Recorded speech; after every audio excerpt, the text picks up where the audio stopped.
banyak hiburan. Di aplikasi RCTI Plus, ngapain aja bisa.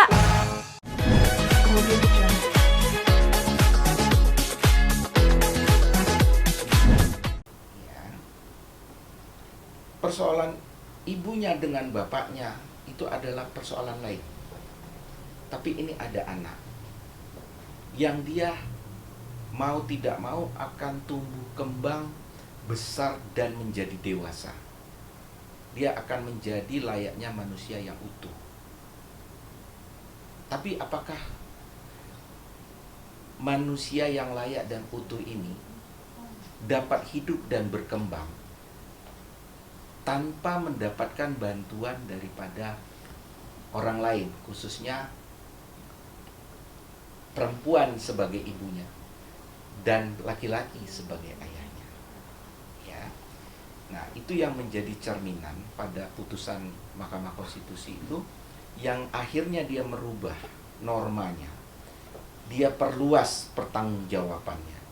Yang mana pasal itu berbunyi bahwa anak yang dilahirkan di luar pernikahan itu bukan hanya menjadi tanggung jawab si perempuan yang diyakini sebagai ibunya dahulu, tapi mulai saat ini juga menjadi tanggung jawab kepada lelaki yang itu dianggap sebagai ayahnya.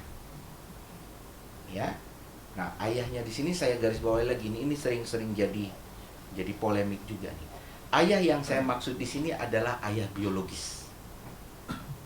Ya. Ayah biologis itu adalah seorang ayah yang dia tidak terikat perkawinan. Artinya laki-laki yang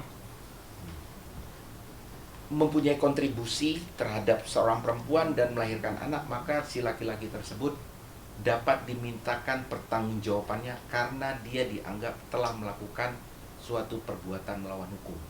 Apa konsekuensi dari seseorang yang melakukan perbuatan melawan hukum? Secara kacamata hukum umum itu sama seperti yang lain-lain.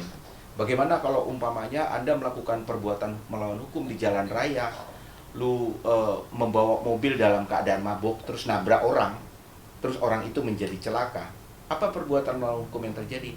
Ya lu ganti rugi. Sama seperti di persoalan ini juga. Laki-laki yang dianggap sebagai ayahnya dan tidak bertanggung jawab terhadap anak yang telah dilahirkan dari seorang perempuan yang pernah dia pergaulinya, baik itu di dalam perkawinan, yang itu terjadi di luar perkawinan, maka si laki-laki dapat ditarik ke dalam suatu persoalan dan dimintakan pertanggungjawaban dan dipaksa untuk bertanggung jawab secara materi, yang mana pemaksaan itu dilakukan bukan untuk si perempuannya, bukan untuk memperkaya si perempuannya, bukan untuk memakmurkan perempuannya, bukan juga. Tapi pertanggungjawaban itu diberikan untuk anak yang itu menjadi bagian darah dan dagingnya si laki-laki itu, untuk diperlakukan sebagai manusia yang layak. Apa sih konteks manusia yang layak itu? Manusia yang mempunyai kebutuhan. Apa sih kebutuhannya? Ya kebutuhannya macam-macam kebutuhan manusia. Satu, dia harus dikasih makan. Dua, dia harus dikasih sandang. Tiga, dia harus dikasih tempat tinggal. Empat, kesehatannya harus dijamin. Lima, sekolahnya harus dilayani. Itu semua menjadi bagian pertanggungjawaban yang sama, baik dari ayahnya maupun dari ibunya, sampai anak itu dewasa dan anak itu bisa hidup mandiri, sehingga anak tersebut mendapatkan kesempatan hidup yang layak, sama seperti anak yang dilahirkan dari perkawinan yang sah. Jadi dia mempunyai sifat yang equal. Jadi ya silakan. Jadi intinya betul. Jadi di dalam suatu gugatan perbuatan melawan hukum, ya pasti ujung-ujungnya yaitu ganti rugi dalam bentuk uang. Nggak mungkin ganti ruginya balas budi, nggak mungkin ganti ruginya kerja sosial. Bukan. Ganti ruginya bukan hanya di perkara ibu, di perkara lu ngambil tanah orang tanpa hak juga ya ganti rugi, bayar.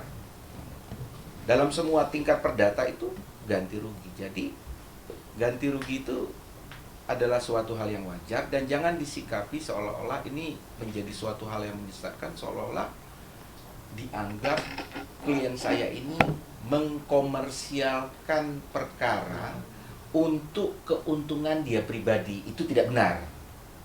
Jadi kalau ada yang masih berpikir seperti itu, dapat saya katakan itu adalah suatu pemikiran yang salah. Ini hanya untuk kebutuhan karena anak ini harus ditanggung secara bersama. Karena selama ini juga Bu Weni kan mau tidak mau, karena dia selaku perempuan dan ibunya, ya dia harus mempunyai tanggung jawab yang lebih besar.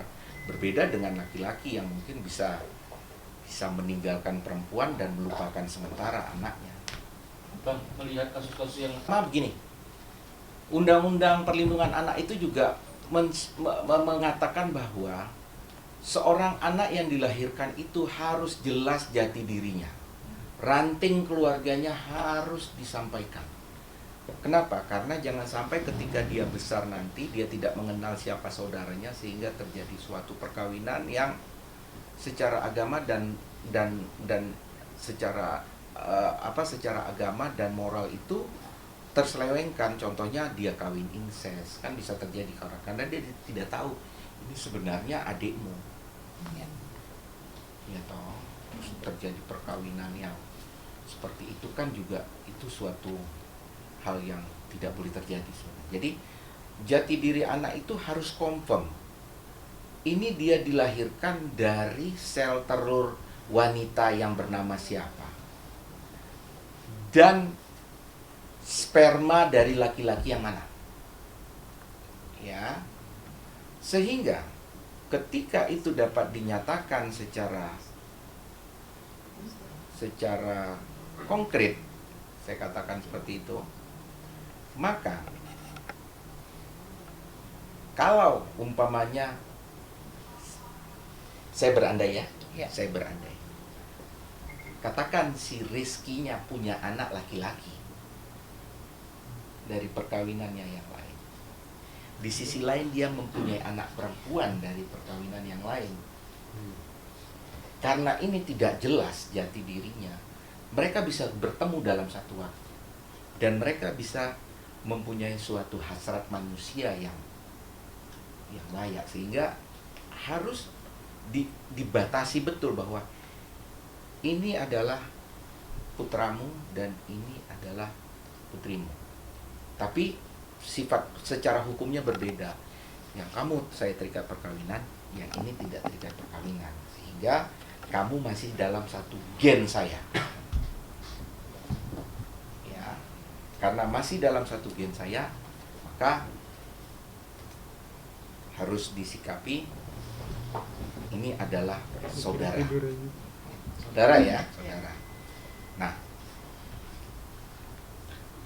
terlepas daripada itu, karena ini anak masih kecil, maka kewajiban seorang laki-laki itu ya harus bukan saya mengkoreksi kata menafkahi, karena ini multitafsir nanti. Dia harus bertanggung jawab secara keperdataan seorang manusia yang masih kategori anak-anak, yang itu adalah bagian daripada darahnya dia. tapi itu akan keluar dari surat gak sih Bang nantinya Bang? Akan ada surat? Tidak. Kami tidak membutuhkan satu surat apapun. Kami tidak membutuhkan pengakuan. Kami tidak membutuhkan bahwa dia akan mengakui bahwa ini anaknya, enggak. Kami tidak membutuhkan bahwa dia nanti akan menyatakan bahwa ini adalah anakku, tidak. Kami tidak akan meminta ini adalah bagian dari warisanmu, tidak. Kami tidak akan meminta rubah akte kelahiranmu harus dapat dengan nama bapakmu, tidak. Tapi sekarang di sini yang menjadi hal yang jelas bahwa ini dari hubunganmu lahir anak ini butuh tanggung jawab untuk dia sampai berumur dewasa 21 tahun, dan untuk sampai 21 tahun itu ada kebutuhan-kebutuhan yang tidak bisa dia hindari, yang tidak bisa diingkari oleh si anak ini, yang mana dia hanya bisa membutuhkan pertolongan dari ibunya Tapi tidak cukup sampai ibunya. Kenapa? Karena nggak akan sanggup ibunya sendiri. Maka oleh sebab itu ditariklah si laki-laki ini untuk dipaksa, bukan sukarela. Dipaksa untuk bertanggung jawab dengan putusan pengadilan. Artinya dia bisa dipidana dong, apa yang dilakukan dengan Wendy akhirnya melakukan pidana, melaporkan pidana, dia melawan hukum dari tentang undang-undang anak ini. Sangat masuk akal. Cuman kami belum mau terlalu ke sana karena ya kami masih mengharapkan kesadaran dirinya beliau untuk mengakui secara jantan lah. Tapi ini kan dipaksa, Pak. Artinya ketika ada gugatan di pengadilan, artinya dipaksa untuk mengakui. Ya, artinya kan pemaksaan itu belum terjadi karena putusan akhir belum ada. Tapi kalau sampai dengan putusan akhir dia belum juga melaksanakan, aku bisa katakan dia seorang laki-laki pengecut gitu. Mbak Weni, pertama, yang kedua, kemarin sempat tes DNA itu sendiri seperti apa hasilnya? Apakah sudah membuktikan dari hasil itu, dan dari pemeriksaan Polres Selatan sendiri kelanjutannya seperti apa, Mbak?